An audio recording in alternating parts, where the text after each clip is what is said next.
السلام علیکم اور خوش آمدید۔ آج ہم پاکستان پینل کوڈ کی ایک ایسی دفعہ کا گہرائی سے جائزہ لے رہے ہیں جو اکثر آپ کہہ سکتے ہیں نظر انداز ہو جاتی ہے، لیکن ترحقیقت یہ پورے ضابطہ فوجداری کی بنیادوں میں سے ایک ہے، دفعہ 6۔ بالکل۔ السلام علیکم۔ یہ واقعی ان دفعات میں سے ہے جو قانون کے پورے ڈھانچے کو سمجھنے کے لیے کلیدی حیثیت رکھتی ہیں۔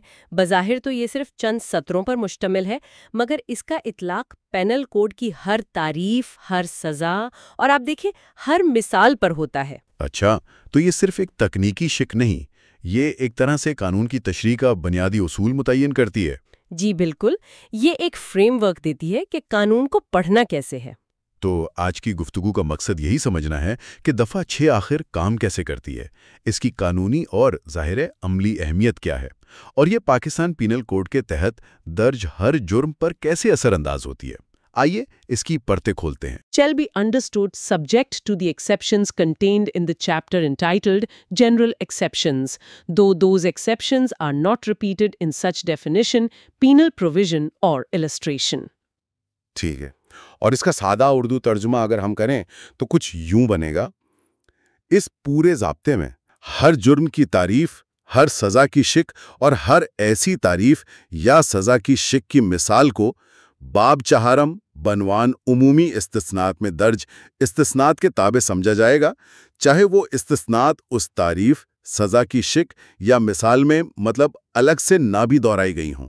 جی، بنیادی تصور دیکھیں یہ ہے کہ قانون سازوں نے ایک بہت عملی اور آپ کہیں ذہین طریقہ اپنایا۔ اچھا، وہ کیسے؟ بجائے اس کے کہ ہر جرم کی تعریف کے ساتھ ایک لمبی چوڑی فہرست لکھی جاتی کہ کن حالات میں یہ جرم لاگو نہیں ہوگا، مثلاً آپ سوچیں بچپن، پاگل پن، ذاتی دفاع، کوئی حادثہ ہو گیا وغیرہ وغیرہ، انہوں نے ان تمام عمومی استثناءات کو ایک جگہ جمع کر دیا، ایک الگ باب میں؟ بالکل، باب چہارم چیپٹر 4 میں، جس کا عنوان ہی جنرل ایکسیپشنز یعنی عمومی استثناءات ہے۔ اچھا، اور پھر دفعہ 6 کے ذریعے انہوں نے یہ اصول وضع کر دیا کہ باب چہارم میں لکھی گئی تمام باتیں، تمام استثناءات خود بخود ہر جرم کی تعریف پر لاگو سمجھی جائیں گی۔ تو گویا دفعہ 6 ایک ماسٹر کی کی طرح ہے جو باب چہارم کے دروازے کو ہر جرم کی تعریف کے لیے کھول دیتی ہے، یعنی آپ کوئی بھی جرم کی دفعہ پڑھیں آپ کو باب چہارم ذہن میں رکھنا ہوگا۔ بالکل صحیح، یہ ایک پوشیدہ شق انویزیبل کلاز کی طرح ہے جو ہر جرم کی تعریف کے ساتھ منسلک ہے۔ یہ کہتی ہے بھائی اس تعریف کو پڑھتے ہوئے باب چہارم کو مت بھولنا۔ ٹھیک، اور اس کا فائدہ صرف قانون کو مختصر رکھنا نہیں ہے، اس کی گہری قانونی اہمیت ہے۔ اچھا، اس قانونی اہمیت پر اگر آپ مزید روشنی ڈالیں، یہ صرف الفاظ بچانے سے بڑھ کر کیوں ہے؟ مطلب ٹھیک ہے قانون چھوٹا ہو گیا، لیکن اس سے زیادہ کیا ہے؟ یقیناً، دیکھیں اس کے کم از کم 3 بنیادی پہلو ہیں۔ پہلا، یہ تشریح کا اصول قائم کرتی ہے۔ یہ بالکل واضح کرتی ہے کہ کسی بھی جرم کی تعریف بذات خود مکمل نہیں ہے، اسے ہمیشہ باب چہارم کی روشنی میں پڑھا جانا چاہیے۔ یعنی جرم ثابت کرنے کے لیے صرف یہ دکھانا کافی نہیں کہ مجرمانہ فعل ہوا اور مجرمانہ نیت بھی تھی، بلکہ یہ بھی دیکھنا ہوگا کہ کہیں ملزم کا فعل باب چہارم کے کسی استثناء کے زمرے میں تو نہیں آتا۔ یعنی یہ استغاثہ پر، پروسیکیوشن پر ایک طرح سے اضافی بوجھ ڈالتی ہے کہ وہ نہ صرف جرم کے عناصر ثابت کرے بلکہ یہ بھی کہ کوئی استثناء لاگو نہیں ہوتا۔ عملی طور پر تو یہ ہوتا ہے کہ اگر ملزم کسی استثناء کا دفاع لیتا ہے تو پھر اسے ثابت کرنے کا بوجھ، برڈن آف پروف، قانون کے مطابق کچھ حالات میں اس پر آ سکتا ہے، لیکن بنیادی اصول یہی ہے کہ جرم کی تعریف خود ان استثناءات کے تابع ہے۔ ٹھیک ہے، یہ پہلا پہلو ہوا۔ دوسرا پہلو ہے قانونی کارکردگی، لیگل ایفیشینسی۔ ذرا تصور کریں اگر دفعہ 6 نہ ہوتی، پاکستان پینل کوڈ جو پہلے ہی کافی ضخیم ہے شاید کئی گنا بڑا ہوتا۔ واقعی، ہر جرم کی تعریف، قتل، چوری، حملہ، دھوکہ دہی، جتنے بھی جرائم ہیں ان سب کے ساتھ باب چہارم کی تمام متعلقہ استثناءات کو دہرانا پڑتا، اور وہ درجنوں ہیں۔ جی بالکل۔ تو دفعہ 6 نے اس بے پناہ تکرار سے بچا کر قانون کو منظم اور آپ کہہ سکتے ہیں قابل رسائی بنایا۔ صحیح، اور تیسرا پہلو آپ نے کہا تھا 3 ہے، وہ شاید سب سے اہم ہے۔ جی، میرے خیال میں وہ انصاف کا توازن، بیلنس آف جسٹس ہے۔ دفعہ 6 قانون کو محض ایک آپ کہیں سزا دینے والی مشین بننے سے روکتی ہے۔ یہ اس حقیقت کو تسلیم کرتی ہے کہ انسانی زندگی، انسانی رویے یہ بہت پیچیدہ ہیں۔ بعض اوقات کوئی فعل بظاہر جرم لگتا ہے، لیکن حالات ایسے ہوتے ہیں یا فرد کی ذہنی حالت، عمر، کوئی مجبوری یا نیک نیتی، ان وجوہات کی بنا پر اسے مجرم ٹھہرانا انصاف کے تقاضوں کے خلاف ہوگا۔ تو یہ قانون میں لچک پیدا کرتی ہے، ایک انسانی پہلو لاتی ہے قانون میں۔ بالکل، اور اس بات کو یقینی بناتی ہے کہ ہر کیس کو ایک انسانی زاویے سے بھی دیکھا جائے۔ یہ بنیادی طور پر تسلیم کرتی ہے کہ ہر قاعدے کی ایک استثناء ہوتی ہے۔ یہ تو بہت اہم نکات ہیں۔ اچھا، یہ تو ہی نظریاتی باتیں، اصول۔ آئیے دیکھتے ہیں کہ قانون خود عملی طور پر اس اصول کو کیسے واضح کرتا ہے۔ میں نے سنا ہے کہ دفعہ 6 کے ساتھ کچھ مثالیں بھی دی گئی ہیں۔ السٹریشنز؟ جی ہاں، قانون نے خود دفعہ 6 کے اطلاق کو واضح کرنے کے لیے 2 مثالیں السٹریشنز بھی فراہم کی ہیں، اور یہ اس اصول کو عملی جامہ پہنانے میں آپ دیکھیں بہت مددگار ثابت ہوتی ہیں۔ کون سی ہیں وہ مثالیں؟ پہلی مثال الف ایک 7 سال سے کم عمر بچے کے بارے میں ہے۔ قانون خلاصتاً یہ کہتا ہے کہ ضابطے میں جرائم کی جو تعریفیں ہیں وہ یہ نہیں بتاتی کہ 7 سال سے کم عمر بچہ وہ جرم نہیں کر سکتا۔ اچھا، لیکن ان تعریفوں کو ہمیشہ باب چہارم کی ایک دفعہ یعنی دفعہ 82 کے تابع سمجھا جائے گا، اور دفعہ 82 کہتی ہے کہ 7 سال سے کم عمر بچے کا کوئی فعل جرم نہیں۔ یعنی اگر ہم مثال کے طور پر قتل کی دفعہ 300 پڑھیں یا چوری کی دفعہ 378 پڑھیں تو وہاں یہ نہیں لکھا ہوگا کہ یہ بچوں پر لاگو نہیں ہوتی، نہیں لکھا ہوگا۔ لیکن دفعہ 6 کی وجہ سے دفعہ 82 جو باب چہارم میں ہے خود بخود ان سب پر لاگو ہو جائے گی۔ بالکل، خود بخود۔ یہ لاطینی اصول ہے نا، ڈالی ان کے پیکس۔ جی سنا ہے۔ یہ اس پر مبنی ہے، یعنی قانون یہ فرض کرتا ہے کہ اس عمر کا بچہ وہ مجرمانہ نیت، منصریہ رکھنے یا اپنے فعل کے نتائج سمجھنے کے قابل ہی نہیں ہوتا۔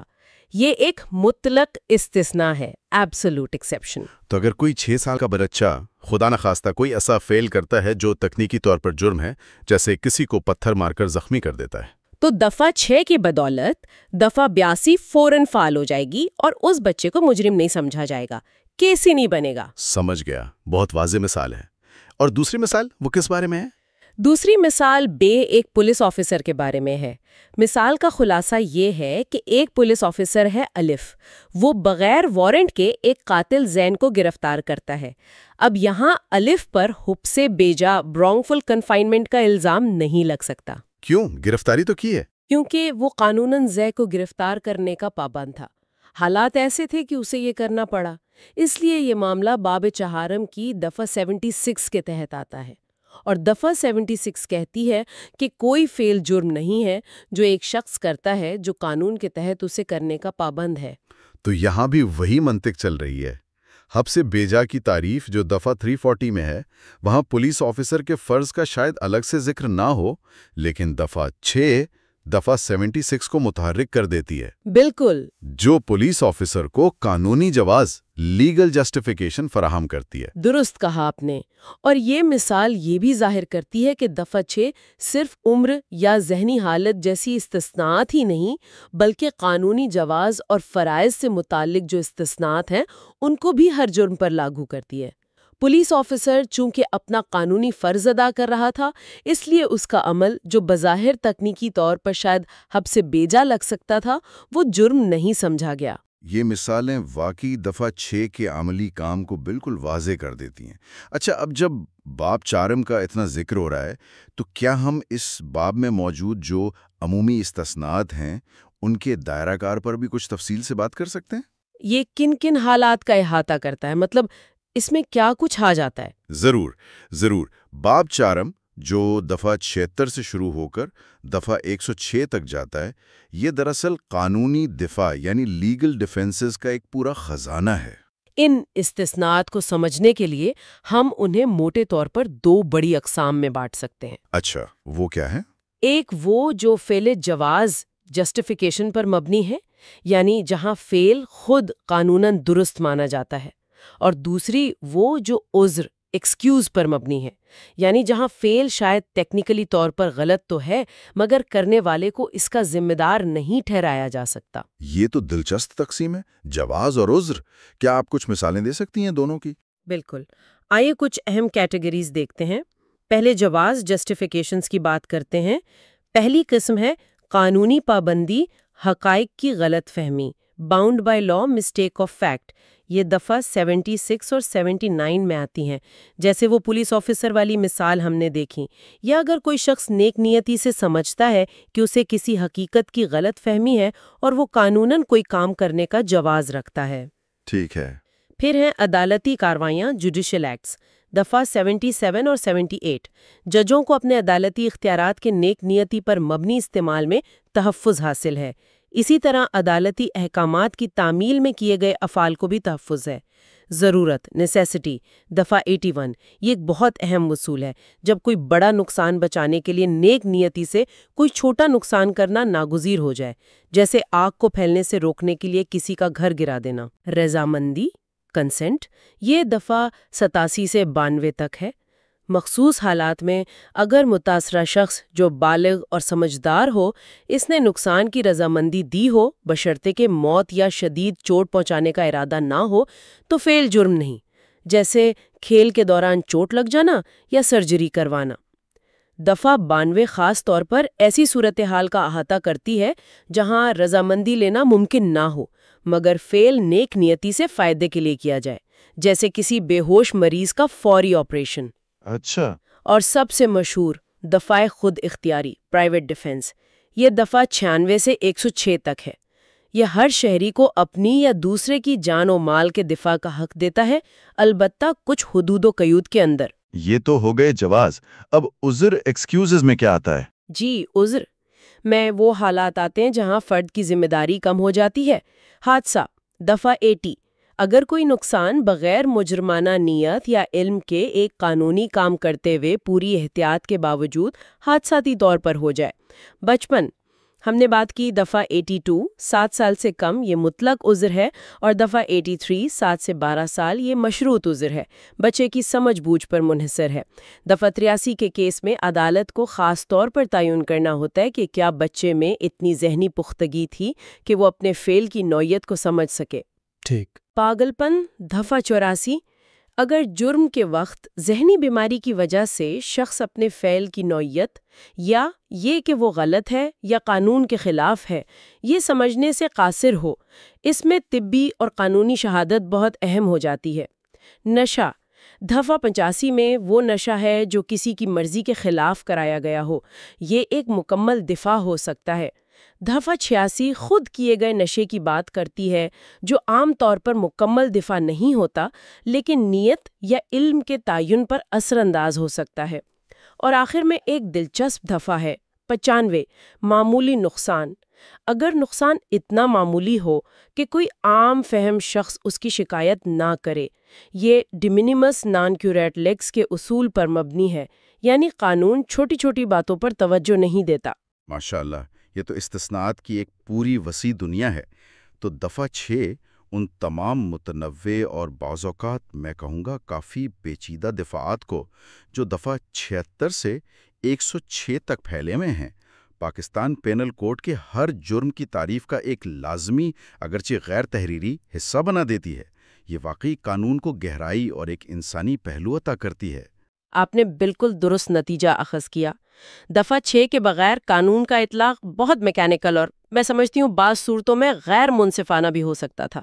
یہ یقینی بناتی ہے کہ عدالتیں ہر معاملے میں صرف فعل کو نہ دیکھیں بلکہ اس کے پیچھے موجود حالات، نیت، مجبوری، عمر، ذہنی حالت اور ممکنہ جواز کو بھی لازماً مد نظر رکھیں۔ یہ قانون کو زندہ رکھتی ہے اور انصاف کے تقاضوں سے ہم آہنگ رکھتی ہے۔ تو اس ساری گفتگو کا نچوڑ لب لباد یہ ہے کہ پاکستان پینل کوڈ کی دفعہ 6 جو بظاہر صرف ایک طریقہ کار یا تشریح کی دفعہ لگتی ہے، دراصل ضابطہ فوجداری کی روح رواں ہے۔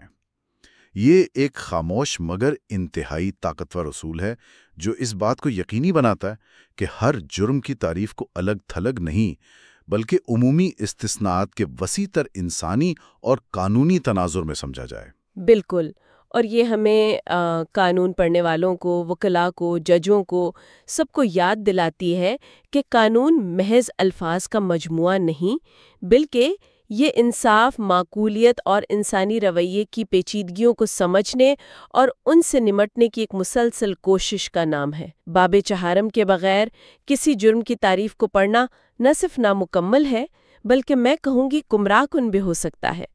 دفعہ 6 عدالتی تشریح کے لیے ایک مستقل کتب نما، ایک کمپاس فراہم کرتی ہے۔ آج کی اس گفتگو سے یہ بات تو بالکل واضح ہو گئی کہ یہ بظاہر چھوٹی سی دفعہ پاکستان پینل کوڈ کی پوری عمارت میں ایک کلیدی ستون کی حیثیت رکھتی ہے۔ یہ قانون کے نفاذ میں انصاف، توازن اور انسانیت کو یقینی بناتی ہے۔ نقطہ شاید غور کے لیے چھوڑ جانا چاہیے، جب کوئی کیس ان عمومی استثناءات کی بالکل سرحدوں پر آ جاتا ہے، جہاں نیک نیتی کیا تھی، مناسب احتیاط برتی گئی یا نہیں، بچے میں سمجھ بوجھ کی پختگی تھی یا نہیں، یا دفاع میں مناسب طاقت کا استعمال ہوا یا زیادہ، مطلب جہاں ان معیارات کی تشریح کرنی ہو، جی، جہاں گرے ایریا ہو، بالکل جہاں گرے ایریا ہو، تو وہاں عدالتیں دفعہ 6 کے اس بنیادی اصول، باب چہارم کی مخصوص زبان اور انصاف کے وسیع تر تقاضوں کے درمیان توازن کیسے قائم کرتی ہیں۔ یہ وہ سوال ہے، وہ چیلنج ہے جو قانون کی عملی تطبیق کو ہمیشہ ایک دلچسپ، چیلنجنگ اور آپ کہہ سکتے ہیں مسلسل ارتقا پذیر عمل بنائے رکھتا ہے۔ بہت خوب، یہ واقعی ایک اہم نقطہ ہے سوچنے کے لیے۔ اس گہری اور معلوماتی گفتگو کے لیے آپ کو بہت شکریہ۔ امید ہے ہمارے سننے والوں کو پاکستان پینل کوڈ کی اس اہم دفعہ 6 کی اہمیت اور اس کے کام کرنے کے انداز کو سمجھنے میں مدد ملی ہوگی۔ شکریہ۔ اگلی بار تک کے لیے خدا حافظ۔ خدا حافظ۔